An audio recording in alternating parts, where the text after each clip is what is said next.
Welcome. If you want to get LED keyboard on your HTC Desire 12S, at first you have to go for the Play Store, tap on the search pool and type LED keyboard. Let's get this application from Basic Studio.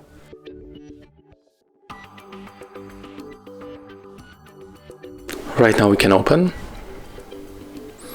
Click to get started, click on the OK. Tap on this LED keyboard, click OK 2 times, then go for the input options and switch to the LED keyboard.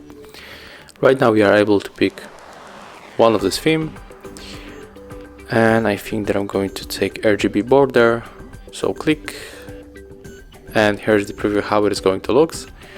You can of course switch it, for example, for RGB spread. So let's download the theme. Turn off the ad,